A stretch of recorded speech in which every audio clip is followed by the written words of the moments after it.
Hi all, வாங்க இன்னைக்கு cornflour halwa எப்படி பண்ணுறதுன்னு பார்ப்போம் ஈஸியாக.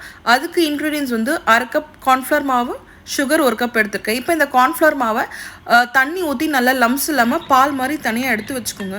ஒரு பேனில் நம்ம இப்போ எடுத்து வச்சுருக்க சுகர் ஆட் பண்ணிவிட்டு ஒரு டம்ளர் தண்ணி ஊற்றி நல்லா கொதிக்க விடுங்க ஒரு 5 to 10 மினிட்ஸ்க்கு. அது நல்லா கொதிச்சு வந்தோடனே நம்ம கலந்து வச்சுருக்க கார்ன்ஃப்ளவர் மாவை இதில் ஆட் பண்ணிவிட்டு நல்ல ஒரு லோ ஃப்ளேமில் கிண்டி விட்டுட்டே இருங்க. கிண்டி விட்டோடனே நல்லா உங்களுக்கு இந்த மாதிரி திக் கன்சிஸ்டன்சி வந்துட்டு நல்ல கண்ணாடி பதம் மாதிரி வந்ததும் ஃபுட் கலரை கொஞ்சம் ஆட் பண்ணிக்கோங்க. எந்த ஃபுட் கலர் வேணாலும் ஆட் பண்ணலாம், க்ரீன் கலர், எல்லோ கலர். நான் இன்றைக்கி ஆரஞ்ச் கலர் தான் ஆட் பண்ணியிருக்கேன்.